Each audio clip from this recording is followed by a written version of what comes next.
Welcome back, guys. It is project time. I have a few random projects that I am trying to finish up, and I thought you guys could join me while I complete them. Let's go ahead and get started.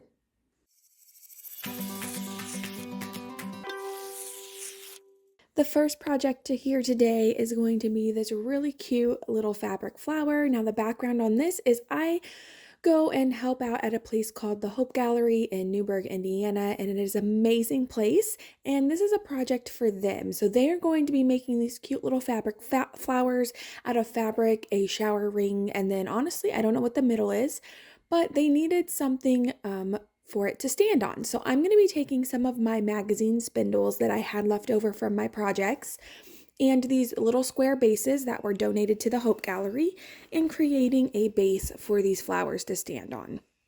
So if you have old spindles laying around, this is a great project that you could do this for. I'm not going to go into detail on how the flower was made because I did not make it, so you can research that yourself, or if you're local, you can go pick these up at the Hope Gallery in Newburgh, Indiana. So I'm just going to start out with these little wooden blocks, and these were donated. However, I know you can get them at your local craft stores. And I'm going to find the center. So I'm just going to take my ruler and I'm going to find the center from both directions and then cross them to find their middle point or intersecting point. And then I am going to drill a hole. Now I'm not going to drill a hole all the way through, but I am going to use this tape roll to set the block on top. That way, if the drill bit does happen to go all the way through, it doesn't ruin my table. So I'm just going to, again, find the center. I'm going to double check the center so that I don't mess this up. And I've already picked out a drill bit that I know is going to be the exact size as the bottom of the spindle that's going to be wedged down in there. So again, I'm not going all the way through. I'm just creating a hole for the spindle to sit into so that it can self-stand. I'm going to take my drill bit and I'm going to slowly start drilling down into this piece, and I'm just going to do this until I think it's down far enough, and you can just test, do a little bit at a time, put it in there, test to see how far it goes in, take it out, do a little bit more if you need to.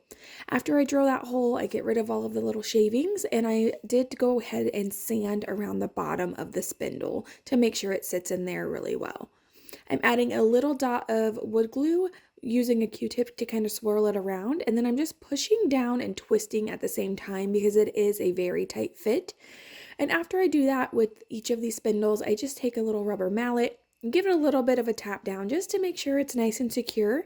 And that is all I am doing for this project. They will be making the flowers and attaching them and painting the stand, but I cannot wait to see these finalized. Next, I'm going to be helping out with this sign. They have this really sturdy, well, at one point sturdy wooden A-frame sign that they put out on heavier wind days or days where it might be raining, and it has definitely seen better days. So the braces in the back are broken and it's very wobbly, so I'm going to try to help out with that. I'm going to start by removing the old brad nails that are coming out of it and any screws that I feel like need to be replaced or aren't quite necessary. So here I went ahead and took off the back paneling, and I am going to be adding some wood glue down into this corner to help secure it, and then adding some screws. I am using some self-tapping screws. I did end up switching them out and doing drilling pilot holes and then screwing down just because I wanted a screw that was slightly longer than the ones that I had originally used. And I ended up doing this on all four corners. So on the front and back posts, I just secured them down. I wood glued if it needed it and then secured it with screws. And then I also resecured all of the panel screws. So I'm going to be doing some pilot holes on there. These pilot holes are going to make sure that whenever I go to screw down in that I'm not cracking the wood, but also I'm running new pilot holes because I'm not going to be using the holes that were already there. This thing has gotten wet a few times and now the screws were just pulling through the backing, so I want to make sure I have new holes that make it hold on nice and secure. So I'm just going to do that around the entire edges of it, and then I'm going to go ahead and move on and start in on the other side. When I took the front part of the frame apart, I realized that the stripping that holds the backing onto it wasn't really attached to anything. So I'm just going to use that wood glue and I'm going to clamp clamp this back down to try to get that back in place so that it's a little more secure when we put the backing back on. So I just put these clamps on there until it had a little bit of time to dry before I moved on to the hinges. The hinge screws were just a little bit loose and it was a bit wobbly, so I'm just going to use a screwdriver and hand tighten all of these down so that it has that sturdy, a little bit more sturdy, just over time of it, opening and shutting and altering and stuff has come a little bit loose. Once I'm done patching up the entire frame, like I said, I reinforced all of the corners with wood glue and screws and anything else that was needed. I went in with some wood putty and I am going to just kind of get these imperfections. There was a pretty big gash out of it where it looked like maybe it fell over at one time, and then some other little holes and things that needed to fill in. So I just filled those in, let it dry, and then I sanded down the frame. You see my warning. Do as I say, not as I do. I should have been wearing a respirator for this entire process. Not only the sanding, but the spray painting as well. I know that. I was just kind of like holding my breath and then stepping out of frame and whatever when I should have been wearing it the entire time. Please, please take precautions. After I sanded it and wiped it down, I went in and did a base paint of spray paint. This is Rust-Oleum 2X primer and paint. And I'm just going to do this all over the entire thing just to give it kind of like a base coat to go off of, help protect that wood in, future like weather and things. So I'm just going to do this all over the frame. And I did hit the backing, like the MDF boards and stuff, and coat it before I go in with chalk paint. Now, apparently I did not film me going in with chalk paint, so I took my brush and some watered down white chalk paint so that it would slide really smooth, and I painted the entire frame. You can see here the difference. The left side is the spray paint, the right side is the chalk paint. It just gets in those cracks and fills it in and makes it look a little bit better. From there, we're going to start assembling it. Again, I had taken out the plexiglass and I, wiped it down. I cleaned it with some glass cleaner. I'm going to put it back in and then add the sign back in, but beforehand, just wipe it down, make sure it's nice and clean as well. And then it's time to put the backing back on. For the backing, I did the same thing that I did on the other side. I put it back in. Some of these screw holes were good to reuse, so I just put the screws back in. I just replaced any screws that were old and rusty, and then if it needed a new hole, then I went ahead and piloted a hole and then put a new screw in. That way we know it's in there nice and secure, but I'm really happy with how this turned out. I am so happy to help my friends at Hope Gallery. They are all amazing individuals and they work so hard. Hope Gallery is a safe place for them to go to find their purpose, to put their energy out in the world. They can do anything from create different types of art, mosaics, painting. You saw the little flower working with fabrics. They know how to sew. They engrave jewelry. They do so many amazing things there. And they do it all themselves. So there's some volunteers that kind of help out, help guide them, and they do everything from creating the art that is sold in the storefront to cleaning the building to running the register. It is a magical place and you should definitely go check it out because they are amazing. Last but certainly not least, I am making a sign for our friend's wedding this coming weekend, and I am just going to be using this pre-cut wood that I picked up from Menards. It is 24 by 12 inches, and I am just going to start out by painting it. This is that same chalk paint that I used for the Hope Gallery sign. I'm just using a little bit of water to mix up with it. It just makes it a little bit more smooth, go on a bit more evenly. So I'm going to do one even coat on it, let it dry thoroughly, and then do a second coat. And on my second coat, I like to go opposite of however I painted it the first time. So this time I'm going horizontal. The next time I paint it, I'll just go vertical. This just makes me feel a little bit better about full coverage and making sure that everything is even and going to do well.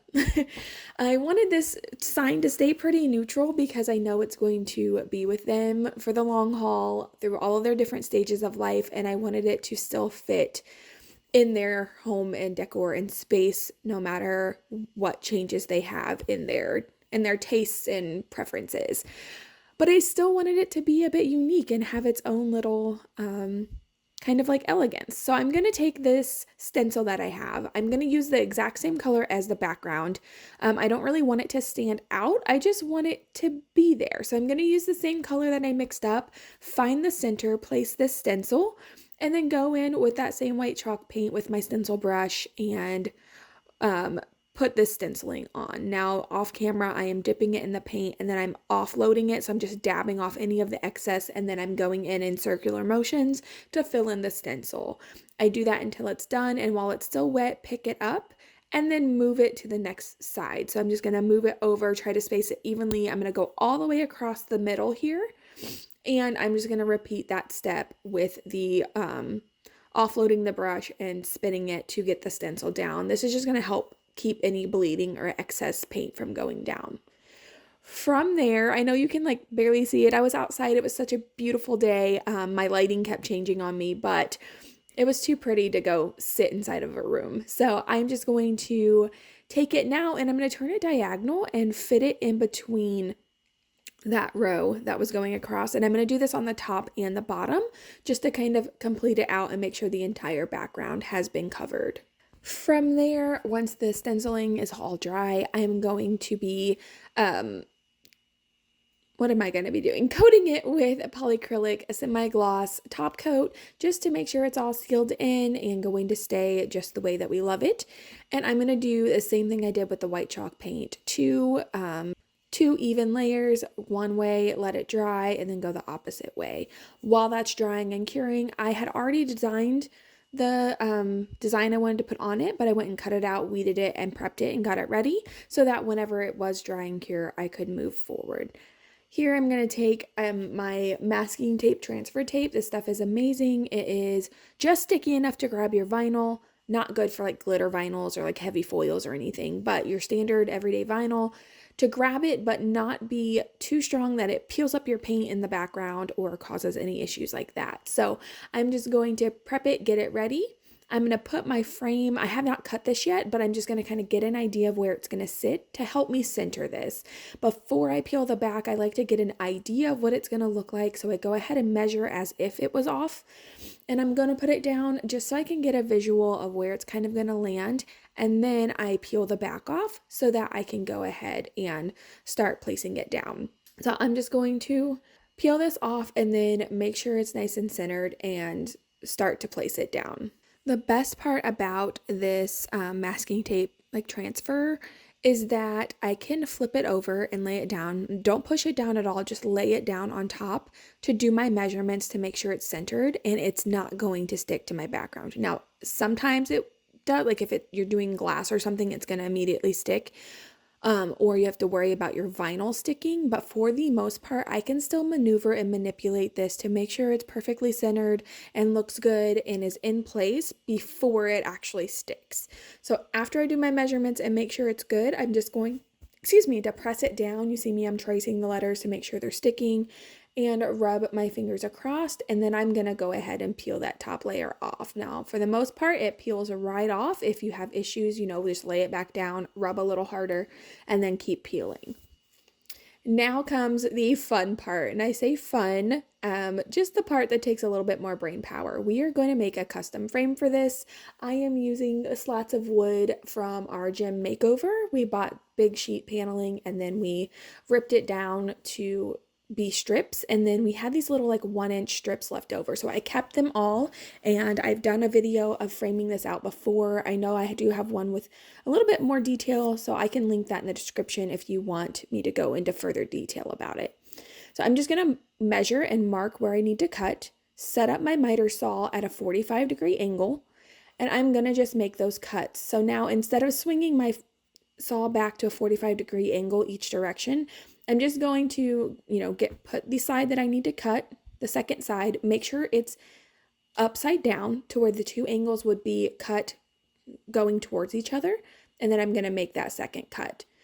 For the next piece, since I need 2 of each length, I'm just going to line that piece I just cut up on top of it, make my mark, and then cut that piece, and it'll make them the exact same size. Now, before you do this, make sure that your first cut was good and it is the size you need for your picture, but this turned out really good and I'm very happy with how it worked.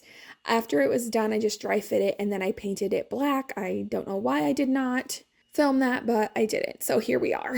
So I just used black chalk paint, painted it up, and now we're going to add it onto the frame. So to do this, I just line it up, make sure that it is looking good, and I'm going to use some painter's tape to be some extra hands for me. You can also use clamps. I only have 2 at the moment, so I didn't want to have like an uneven situation going on. So I just used some painter's tape, taped the frame down to itself, and then also taped the corners to where I knew they would stay together and not slide off. And that helped me keep it in place. So the wood glue that I put on the back, which was just a small amount, will help keep it in place while I secure it with what I thought would be brad nails. For some reason, this wood was really hard and I couldn't get it to go in. So I'm just going to be using some small screws. So I'm just going to pilot the holes wherever I need them and then screw it all together, and it looks fantastic. You know, as you go, just making sure that I kept feeling the edges of it, that the 2 edges on each corner were still lined up, still looking good. And when you're done and happy with that, just add some hangers. So I added some small D loops. I just measured down to make sure they were even across, secured those on, and added a hanging wire. Then we could flip it over. I'm just going to touch up any of that black that might have gotten damaged in all of the mess. And then I'm going to use that black on the edges too, where the white part of the board is showing, to make it all look smooth and flawless. And then I sealed it in with that polyacrylic just to make sure that the frame is also protected, and we are done with this project. I am so happy for our friends and I hope they love their new sign. Best wishes to them. And thank you guys all for stopping by. I hope you enjoyed learning about my friends at the Hope Gallery. I will link their company information in the description if you are local and want to check them out. And thank you so much for being here. Give this video a thumbs up. If you enjoyed this content, consider subscribing. I'll take you in for a closer look, and I'll see you next time.